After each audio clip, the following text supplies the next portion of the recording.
They said a black woman had no place in a world painted red with Italian blood, but Giovanni Leone didn't play by anyone's rules but his own.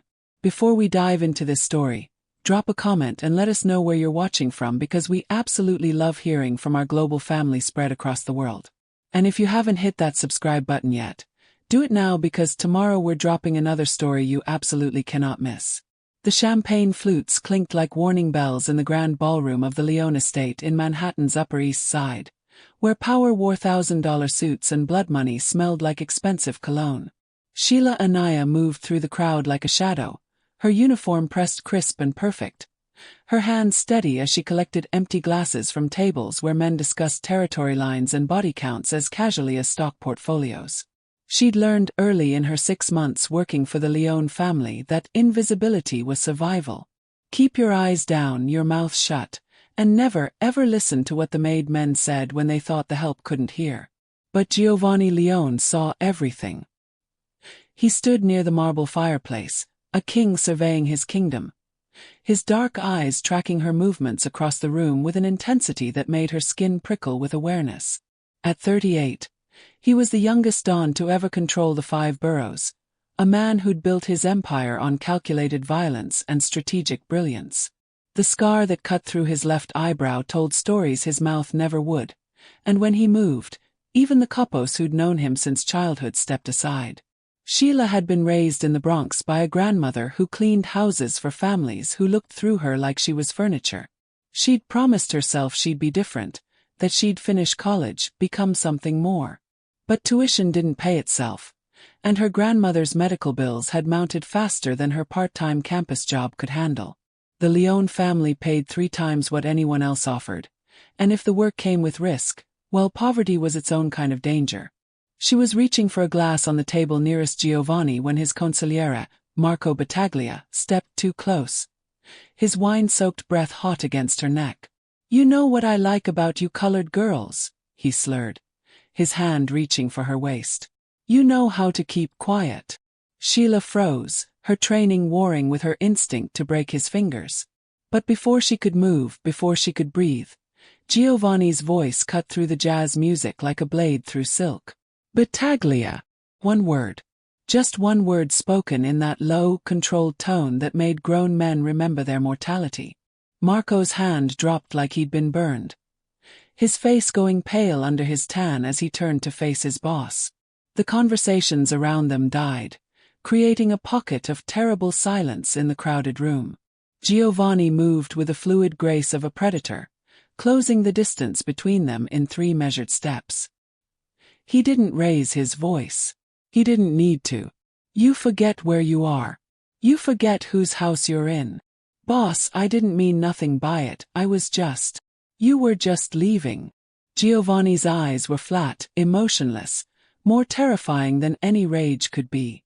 "And tomorrow, you're going to deliver your apology to Miss Anaya personally, with an envelope fat enough to make her forget you ever breathed the same air. Capisci?" Marco nodded frantically, backing away like a scolded dog, and the party resumed as if nothing had happened. But Sheila felt it, that shift in the air, the way every eye in the room had suddenly seen her when she'd spent months perfecting the art of being unseen. Giovanni's protection was a spotlight she'd never asked for, and in this world, attention was often a death sentence. She finished her shift with trembling hands, hyper-aware of the whispers that followed her through the kitchen, the knowing looks from the other staff who'd been there long enough to understand what Giovanni's intervention meant. When she finally hung up her apron at 2 in the morning, all she wanted was to disappear into the subway and pretend this night had never happened. But Giovanni was waiting in the service hallway, leaning against the wall like he had all the time in the world, still wearing his tailored suit jacket despite the late hour. His tie was loosened, the first sign of disorder she'd ever seen on him, and somehow that made him more dangerous, more real. "Mr. Leone, I should go. Did he hurt you?"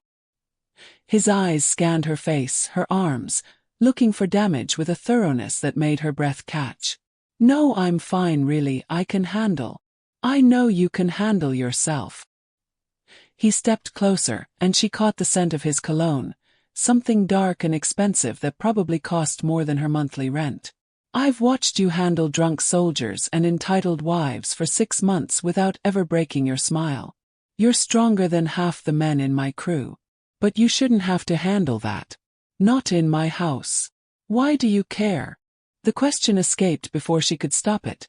Too bold, too honest for a conversation between a maid and a mob boss. I'm nobody to you. Something flickered in his eyes, something that looked almost like pain. You think I don't see you? You think I haven't noticed that you're the only person in this house who treats everyone the same, from the lowest associate to the boss himself? You think I don't know you're putting yourself through college, studying business at Hunter, working yourself to exhaustion to take care of your grandmother in the Bronx? Her heart hammered against her ribs. You had me investigated. I have everyone investigated. He said it matter-of-factly, without apology. But with you I kept reading. Sheila Anaya, 24 years old, Dean's List every semester, never missed a day of work, sends 70% of her paycheck home. You know what that tells me? That tells me you understand loyalty. You understand sacrifice. Those are rare qualities in my world. Your world and mine don't mix, Mr. Leone. Giovanni. He said it softly, and the intimacy of his first name in that empty hallway felt more dangerous than any weapon. And you're wrong. Our worlds already mixed the moment I decided you were under my protection. Whether you want it or not, you're mine now. They all saw it tonight. I didn't ask for this. But even as she said it, part of her recognized the lie. Part of her had felt his eyes on her for months, had noticed the way he engineered situations to be near her, had caught herself looking for him in crowded rooms. The attraction had been growing like a dangerous vine, wrapping around both of them slowly enough that they could pretend it wasn't there until suddenly it was everywhere, choking out logic and reason. I know. His hand lifted, hesitated, then tucked a strand of hair behind her ear with a gentleness that contradicted everything she knew about him. I know you didn't ask for any of this. But when I saw him touch you, when I saw that look on your face, I knew I couldn't pretend anymore. I couldn't keep playing the game where I ignore what I feel every time you walk into a room. You don't even know me. I know you bite your bottom lip when you're concentrating. I know you hum old Motown songs when you think no one's listening. I know you keep a photo of your grandmother in your apron pocket and touch it when you're stressed. I know you're the bravest person in this house because you walk through a world of monsters every day and you never let them make you cruel. He stepped back, giving her space even as his words wrapped around her. Go home, Sheila. Leave. But know this, when you come back tomorrow, things are different. I'm done pretending I don't want you. I'm done watching you from across rooms and pretending it's enough. The question is, what are you going to do about it? He walked away before she could answer, leaving her alone in that hallway with her heart racing and her mind screaming all the reasons why this was impossible, all the ways this would destroy her. But underneath the fear was something else, something she'd been denying for months. Dangerous, consuming, absolutely reckless want. She didn't sleep that night. Instead, she sat at her grandmother's bedside in their small Bronx apartment, watching the steady rise and fall of the old woman's breathing, the oxygen tube that kept her alive hissing softly in the darkness. Her grandmother had cleaned houses for 50 years, had scrubbed toilets for people who never learned her name, had sacrificed everything so Sheila could have a chance at something better. What would she say if she knew her granddaughter was considering falling for a man who ordered murders over breakfast and controlled half of New York's criminal empire? But when morning came and Sheila stood outside the Leone estate, her uniform pressed and her resolve shaky, she knew the truth. Some forces were too powerful to fight. Some attractions burned too hot to ignore. Giovanni Leone was a bad idea wrapped in a perfect suit, and she was about to make the worst decision of her life.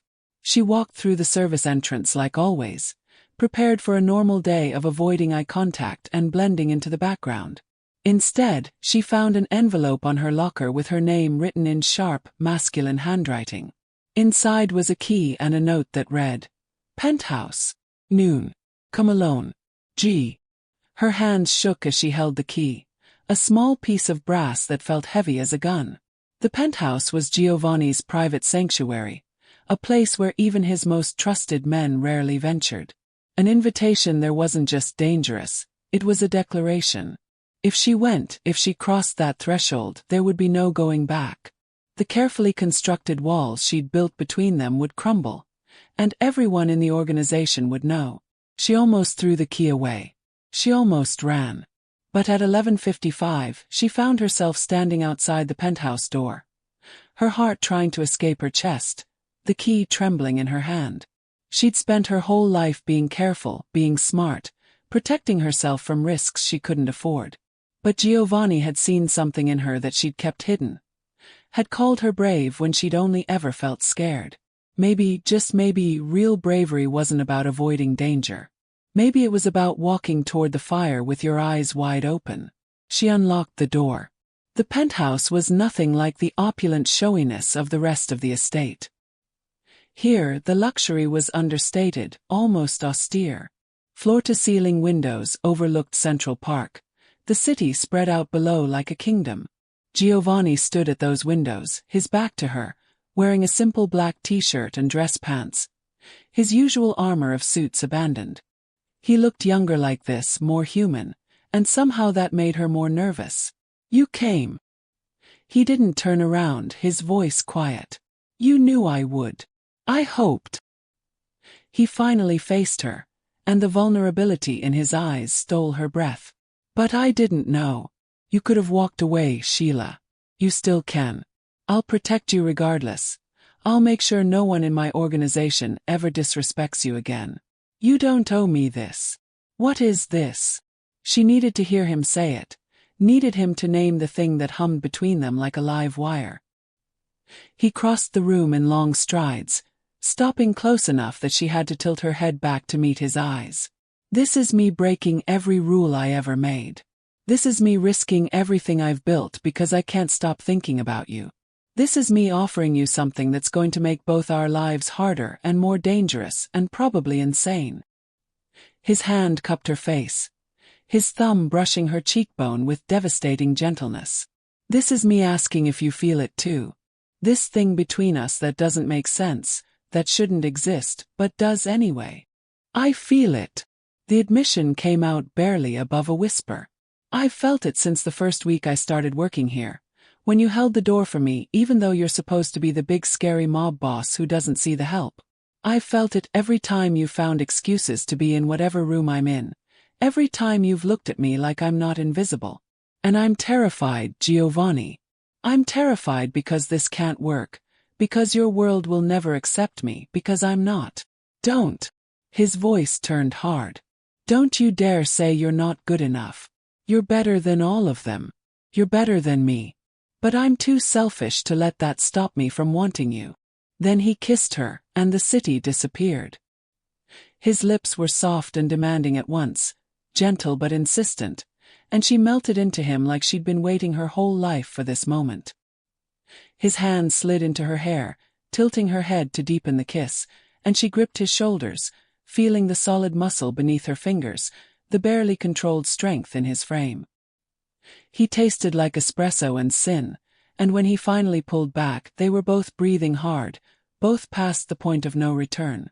"Let them look," he murmured against her lips, his forehead resting against hers. "Let every person in this organization see that you belong to me. Let them whisper and judge and disapprove.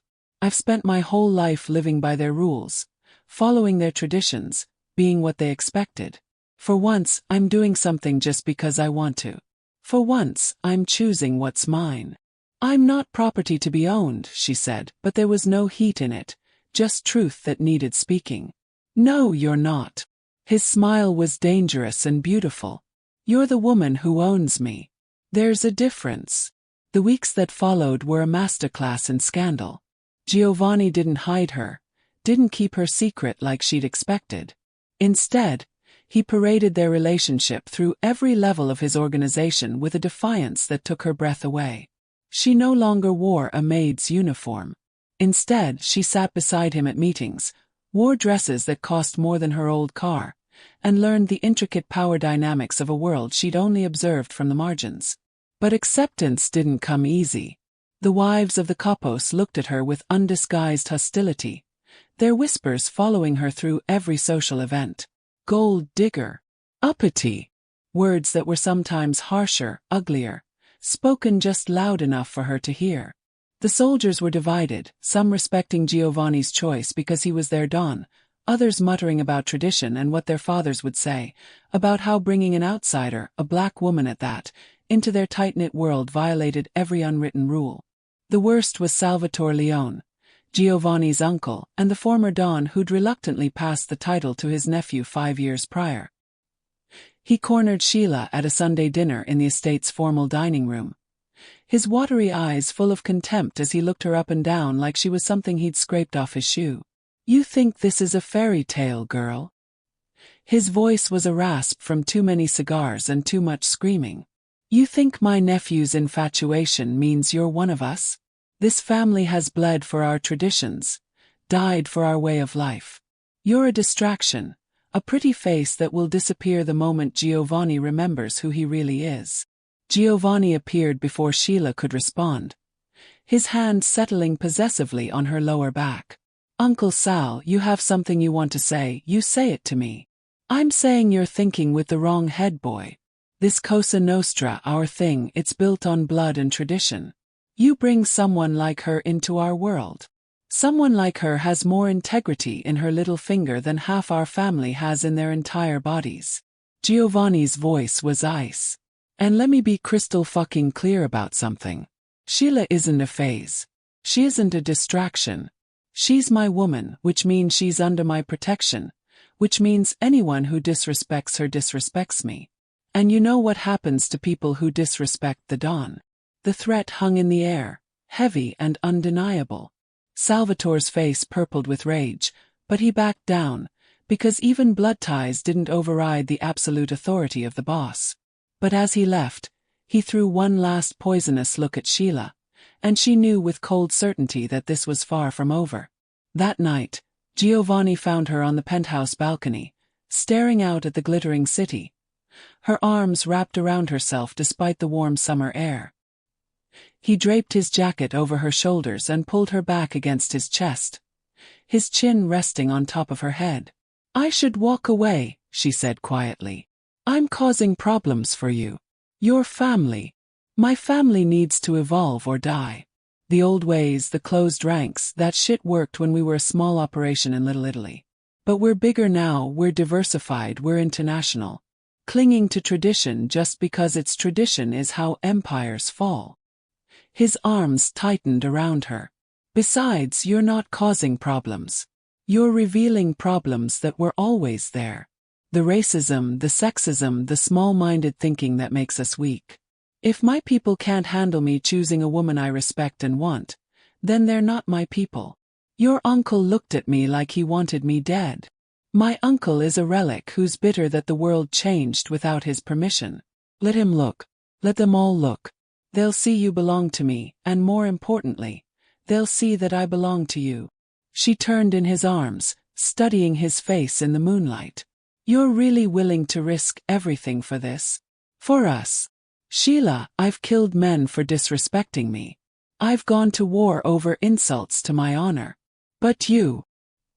He cupped her face in both hands, his dark eyes burning with intensity. "You make me want to be better than what I am.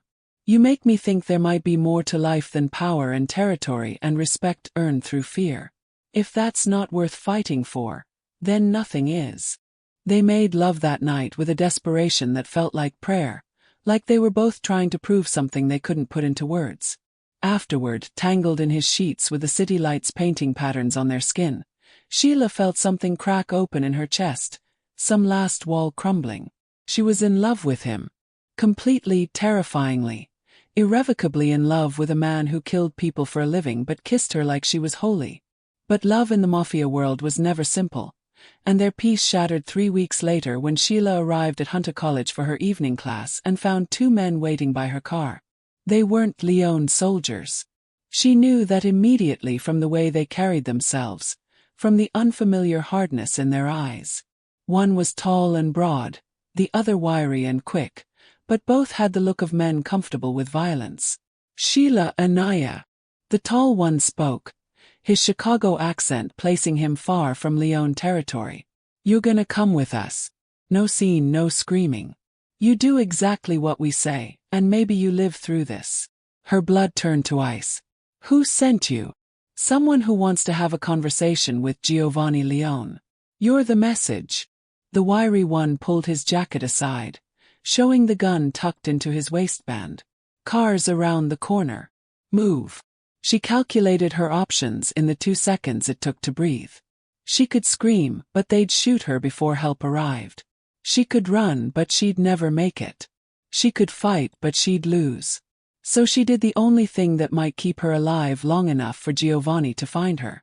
She went quietly, memorizing every turn they took, every landmark they passed, storing details like ammunition for later. They drove for 40 minutes, leaving Manhattan behind for a warehouse in Red Hook, Brooklyn. The kind of place where screams disappeared into the echo of empty space, where blood washed away with a hose and nobody asked questions. Her captors pushed her into a cold room with concrete walls and a single chair, zip-tying her hands behind her back with efficient brutality. Then they left her alone, and the waiting was worse than any immediate threat. She thought about her grandmother, who would wait for a call that would never come. She thought about Giovanni, who would blame himself, who would burn the city down trying to find her. She thought about all the warnings she'd ignored, all the red flags she'd walked past because love had made her stupid and reckless. The door opened, and a man walked in who made her captors look like children playing dress-up. He was older, maybe 60, with silver hair and cold blue eyes that had seen everything and been surprised by nothing. His suit was expensive, his shoes Italian leather, his presence commanding despite his average height. She recognized him from the news, from whispered conversations she'd overheard in the Leone estate. Anthony Russo, boss of the Chicago outfit, one of the few men powerful enough to challenge Giovanni's dominance on the commission. Miss Anaya. He pulled up a second chair and sat, studying her with the detached interest of a scientist examining a specimen. I apologize for the accommodations. This isn't personal, you understand. Just business. Kidnapping is pretty personal from where I'm sitting. His laugh was dry. I can see why Giovanni likes you. You've got spine. But that spine is going to get you killed if you're not smart about the next few hours. He leaned forward, his eyes hard. Your boyfriend has been expanding aggressively, taking territory that used to belong to families who've been doing this since before he was born. He's young, he's ambitious, and he thinks the old rules don't apply to him. That makes him dangerous. More importantly, it makes him someone who needs to be reminded of his place. So you take me to send him a message. Oh, taking you is the message. What happens next depends entirely on Giovanni's response. If he's smart, he'll come to the table, we'll negotiate new boundaries, everyone walks away happy. If he's stupid, if he comes in guns blazing like some hot-headed kid, well, he gestured vaguely, the threat implicit. Then I have to make an example. And examples in our world tend to be permanent and public. He'll come for me. She said it with absolute certainty. I'm counting on it. Russo stood, brushing invisible lint from his suit. The question is whether he comes ready to deal or ready to die. For your sake, I hope it's the former. He left her alone again, and Sheila began testing her restraints, working the zip tie against the metal chair, ignoring the bite of plastic into her skin. She'd taken self-defense classes in college, had learned a few tricks from her grandmother who'd survived the streets long before gentrification made them safe. The tie loosened just slightly, just enough to give her hope. Meanwhile, across the city, Giovanni Leone was orchestrating controlled chaos. The moment Sheila missed their nightly check-in call, he'd activated every resource at his disposal. Soldiers fanned across the 5 boroughs, calling in favors, leaning on informants, turning over every stone. Marco Battaglia, fully rehabilitated from his earlier disgrace, was the one who caught the break, spotting the Chicago cruise car on a traffic camera heading toward Brooklyn. Giovanni assembled his strike team in the war room beneath the estate, spreading blueprints and satellite images across the table. His face was carved from stone. His eyes empty in the way that meant he was past anger into something colder, more lethal. "We go in quiet," he said.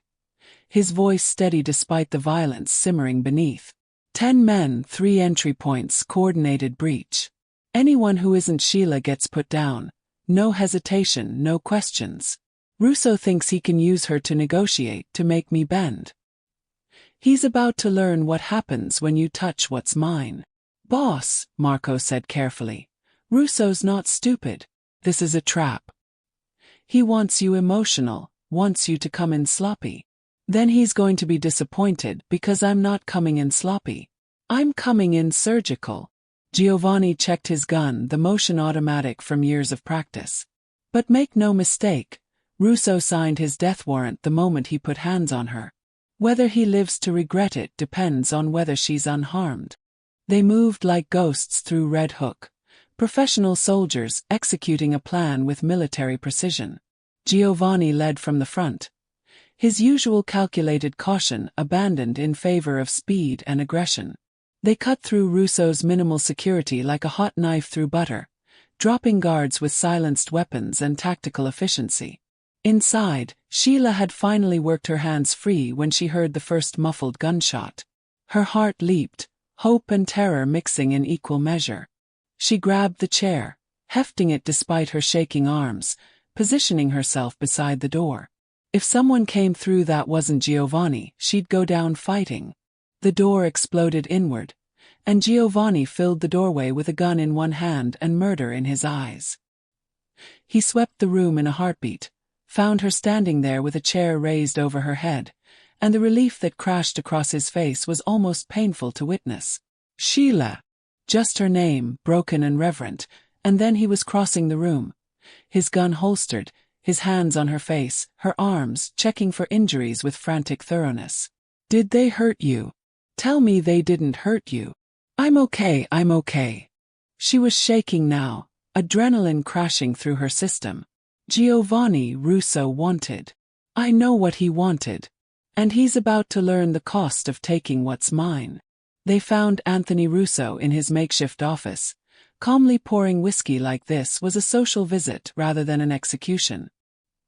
He looked up as Giovanni entered, flanked by his crew, and didn't seem surprised. "Giovanni, I wondered how long it would take you. Not long enough for you to finish that drink." Giovanni's gun was steady, trained on Russo's chest.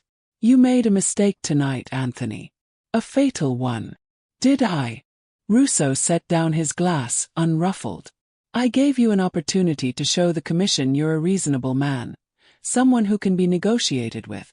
Instead, you prove my point that you're a rabid dog who needs to be put down. You put your hands on my woman." Giovanni's voice was soft, deadly. "You declared war the moment you touched her. Now I'm here to finish it. If you kill me, you'll have every family in the commission coming for your head. Chicago, Boston, Philadelphia, they'll unite against you. You'll be isolated, vulnerable. All that territory you've taken, you'll lose it overnight."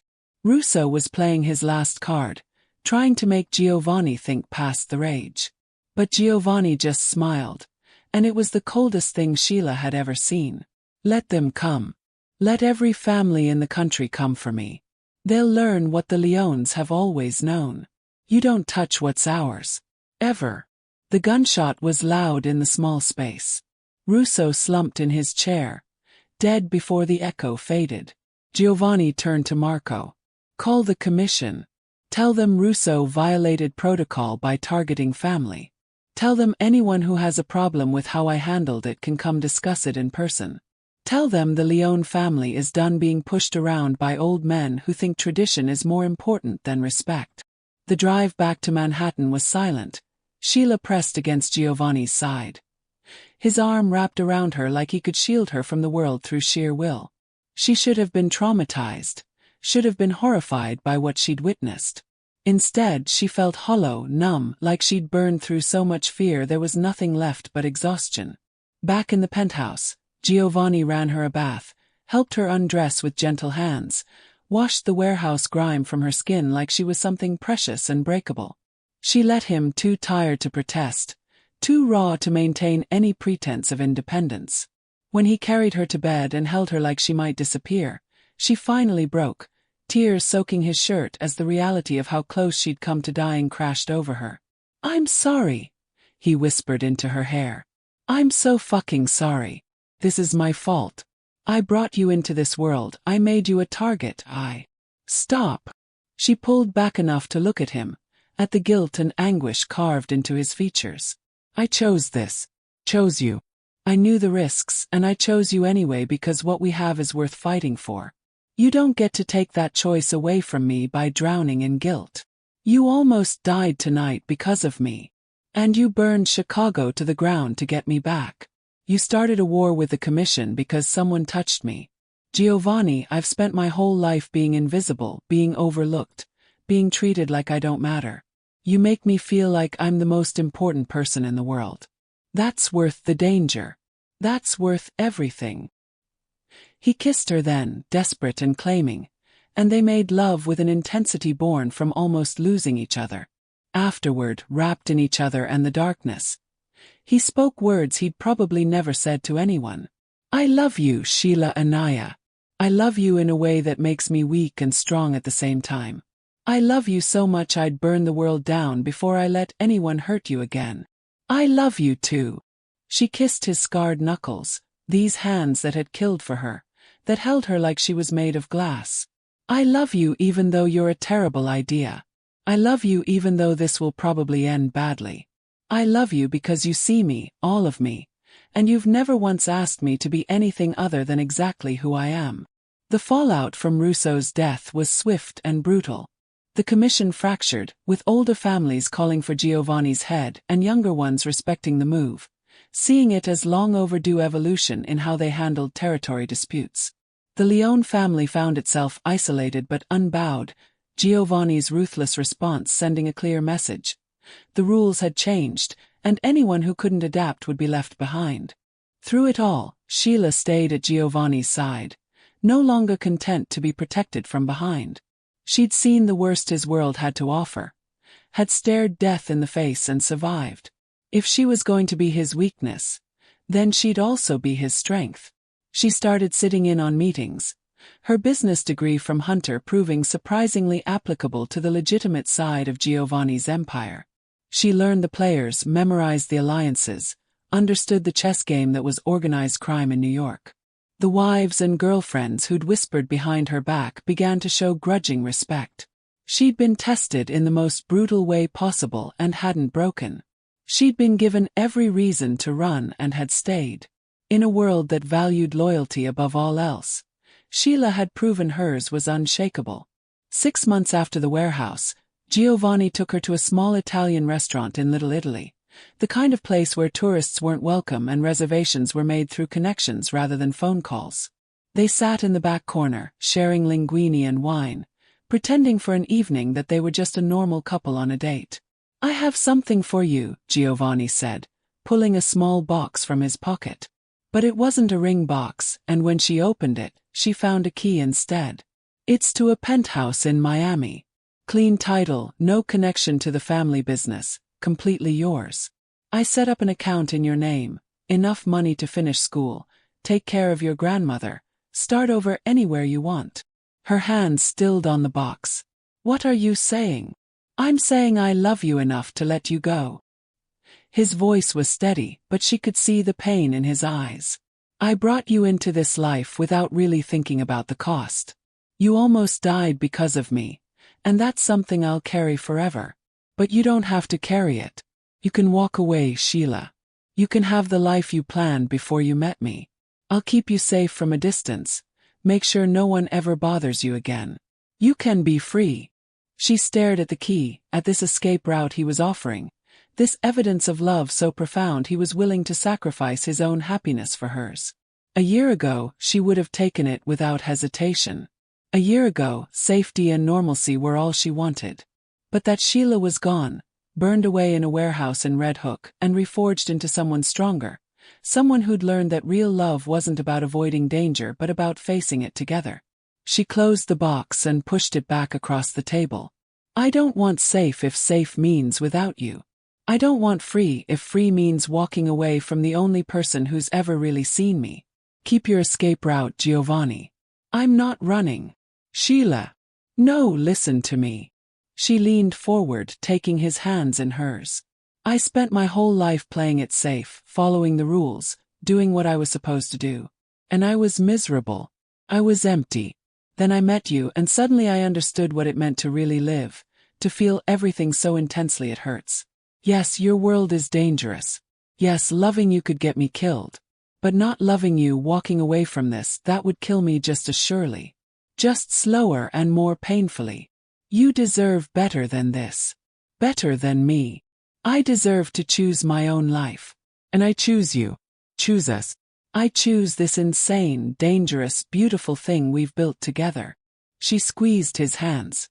So no more offering me escape routes. No more trying to protect me from the consequences of my own choices. We're in this together, Giovanni. All the way. Whatever comes next, we face it side by side. He pulled her across the table and kissed her right there in the middle of the restaurant, in front of the old Italian men who'd known him since he was a boy, in front of the world, claiming her and being claimed in return. And when they finally broke apart, she saw tears in his eyes for the first time since she'd known him. Let them look, he whispered against her lips, echoing the words he'd said months ago. Let them see you belong to me. No, she corrected, her smile fierce and certain. Let them see we belong to each other. In the end, their love didn't conquer all. It didn't magically erase the prejudice or make the old families accept them overnight. But it changed things in ways that mattered more. Giovanni's willingness to go to war for her forced the commission to recognize that the new generation wouldn't be bound by the same limitations as their fathers. Slowly, grudgingly, other bosses began bringing their own unconventional choices to the table, testing boundaries that had seemed unbreakable. The world didn't transform overnight, but it started to crack, and through those cracks, light began to seep in. Sheila finished her degree, graduating top of her class while simultaneously becoming one of Giovanni's most trusted advisors. Her grandmother lived to see her granddaughter walk across that stage, to hold the diploma in hands that had scrubbed floors so that moment could happen. 3 months later, the old woman passed peacefully in her sleep, and Sheila buried her knowing she'd kept her promise, that she'd become something more, even if it wasn't in the way either of them had imagined. The funeral was held in the Bronx, in the same church where Sheila had been baptized as a baby. Giovanni stood beside her in his perfect black suit, the only white face in a sea of mourners, and nobody questioned his right to be there. He held her when she broke, his strength steady and unwavering, and when the service ended, he personally carried her grandmother's casket to the hearse, paying respect in a way that transcended culture and color and all the artificial divisions that tried to keep people apart. That night, back in their penthouse overlooking the city that had tried to destroy them and failed, Sheila stood at the window where Giovanni had first admitted he wanted her. He came up behind her, wrapping his arms around her waist, his chin resting on her shoulder. She was proud of you, you know, he said quietly. Your grandmother. I visited her once about a year ago before things got complicated. I wanted to meet the woman who raised someone as remarkable as you. Sheila turned in his arms, shocked. You never told me that. She asked me not to. Said you'd worry, think I was overstepping. A small smile played at his lips. She interrogated me for 2 hours, wanted to know my intentions, my plans, whether I understood what it meant to love someone like you. She was fierce, Sheila. Reminded me of you. What did you tell her? The truth. That I didn't deserve you, that I would probably bring danger into your life, that loving me was a risk I had no right to ask you to take. He cupped her face, his thumb brushing away a tear she hadn't known she'd shed. She told me that you'd been playing it safe your whole life, that you deserved someone who made you feel alive, even if alive meant dangerous. She said if I truly loved you, I wouldn't try to make your choices for you. I'd trust you to know your own heart. She gave us her blessing. Sheila's voice cracked. She told me that if I ever made you cry for the wrong reasons, she'd haunt me from the grave. Giovanni's expression turned solemn. She also told me that real love wasn't about finding someone who completed you. It was about finding someone who challenged you to become more than you thought possible. She said you'd done that for me, whether I realized it or not. She was right. Sheila pressed her forehead to his. Before you I was hiding. I was so focused on being safe, on following the plan, that I forgot to actually live. You taught me that sometimes the right choice is the dangerous one. That sometimes you have to risk everything for the chance to have something real. And you taught me that power without purpose is just violence. That respect earned through fear isn't respect at all. His hand slid into her hair, cradling her head with a tenderness that contradicted everything his reputation promised. You made me want to be better than what this life demands. You made me believe I could build something more than just an empire of blood and territory. They stood like that for a long time, two people who shouldn't have worked but did anyway, who'd defied every rule and survived every test. Outside, the city glittered with a million individual stories, a million lives intersecting and diverging in the beautiful chaos of existence. And somewhere in that vastness, they'd found each other against impossible odds. 2 years after that night in the restaurant, Giovanni called a meeting of the entire Leone family at the estate. Every soldier, every capo, every made man gathered in the grand ballroom where Sheila had once served champagne and tried to be invisible. She stood beside Giovanni at the front of the room, wearing a dress the color of blood, her natural hair free and beautiful, her spine straight and her chin high. Giovanni's voice carried through the silent room with absolute authority. Most of you know Sheila. Some of you have accepted her, some of you have tolerated her, and some of you have made your disapproval very clear. I don't particularly care which category you fall into, because that's about to become irrelevant.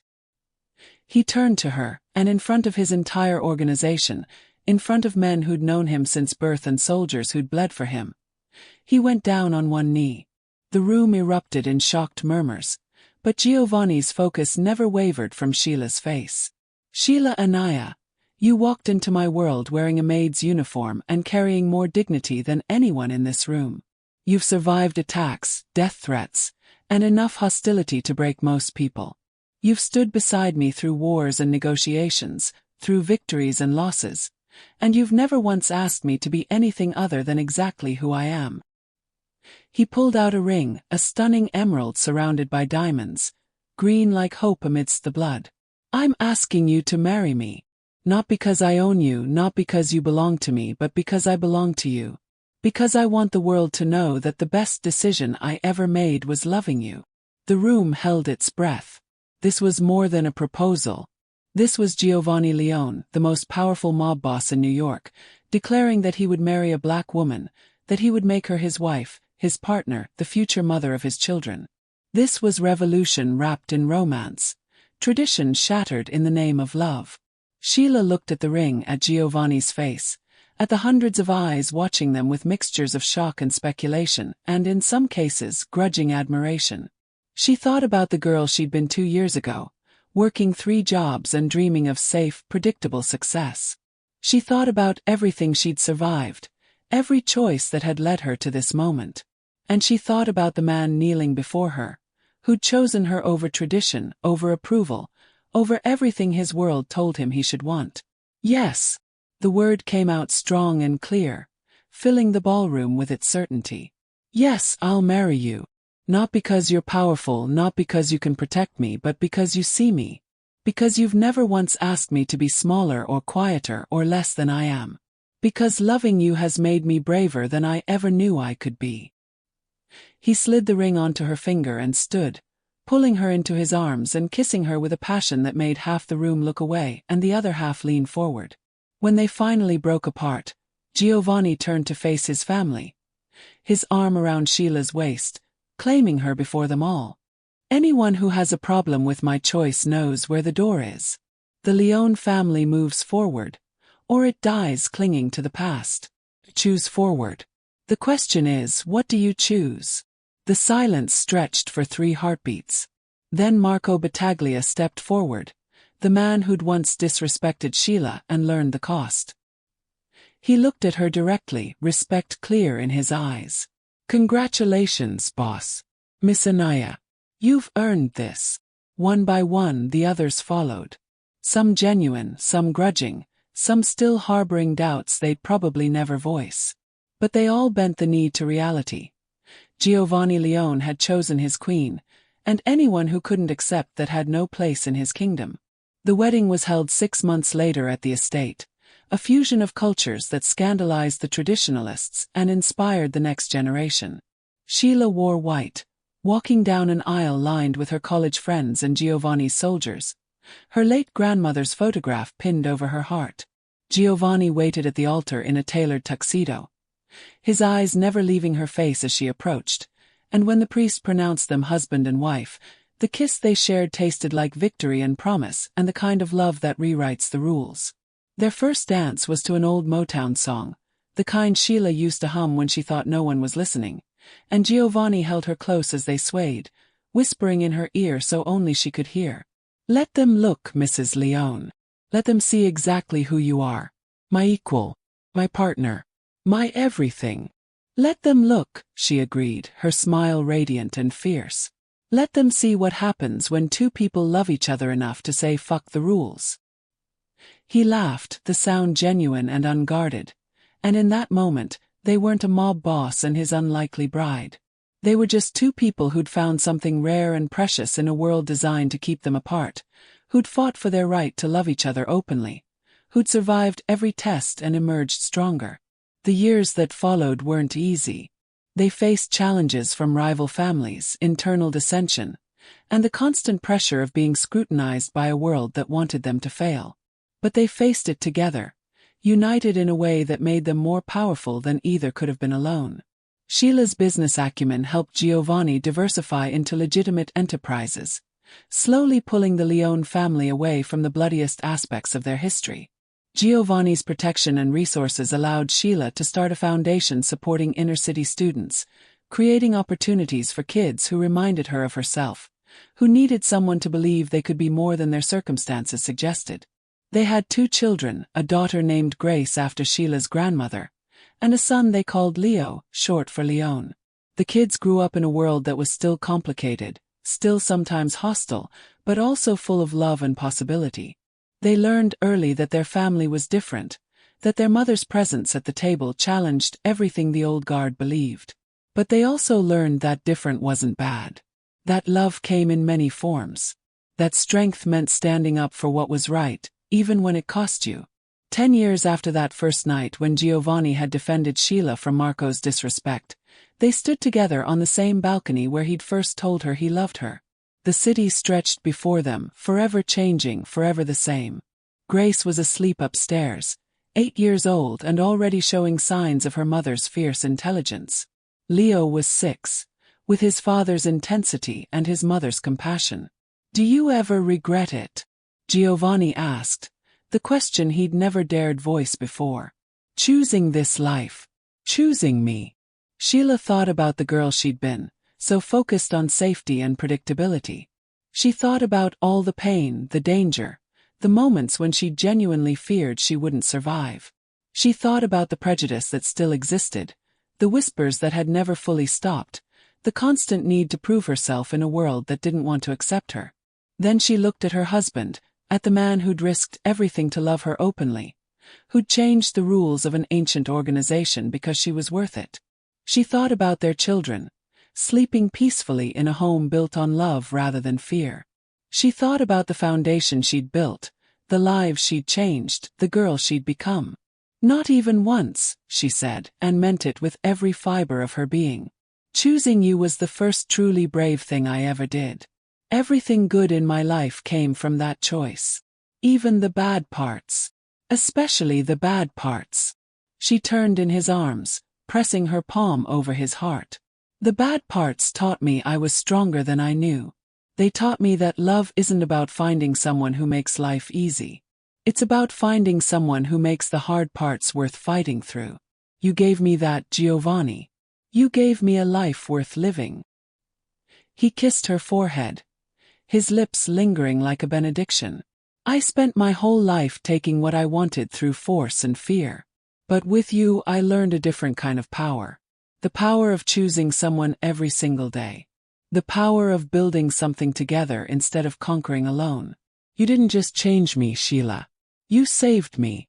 They stood in comfortable silence, two souls who'd found each other against impossible odds, who'd built a love story that defied every expectation and emerged victorious. The city below them pulsed with life, millions of people living their own stories, facing their own choices between safety and passion, between tradition and change. And somewhere in that vast urban sprawl, other unlikely lovers were finding each other. Other people were choosing bravery over caution, were risking everything for the chance at something real. The world was changing, slowly but inevitably, one courageous choice at a time. Giovanni Leone and Sheila Anaya had been among the first to say, "Let them look, and mean it." They'd paid the price for that defiance, had bled for their right to love each other openly. But in doing so, they'd cracked open a door that had been sealed for generations. They'd proven that love could transcend boundaries, that courage could overcome prejudice, that two people who truly belonged together could rewrite the rules of an entire world. Their story wasn't a fairy tale. It was better than that. It was real, with all the mess and pain and complicated beauty that real love demands. It was a testament to the truth that some things are worth fighting for, worth risking everything for, worth defying an entire world for. Because in the end, loving someone despite the obstacles isn't weakness. It's the bravest thing a person can do. It's choosing hope over fear, possibility over limitation, connection over isolation. Giovanni and Sheila had made that choice, and though it cost them dearly, it gave them something priceless in return. A love that was truly their own. A love that would echo through generations. A love that proved that sometimes, the most revolutionary act is simply refusing to hide. Let them look indeed. Let them see what real love looks like when it refuses to apologize for existing. Let them see what happens when two people decide they belong together. And no amount of tradition or prejudice or danger can change that fundamental truth. And perhaps, just perhaps, let them learn from that example. Let them find their own courage to love openly, to choose bravely, to build something beautiful in a world that often seems determined to tear beautiful things apart. That was the lesson Giovanni and Sheila's story offered. Not that love conquers all, but that love is worth fighting for. Not that choosing passion over safety is easy, but that it's often necessary for a life fully lived. Not that society will accept your choices, but that your own truth matters more than their approval.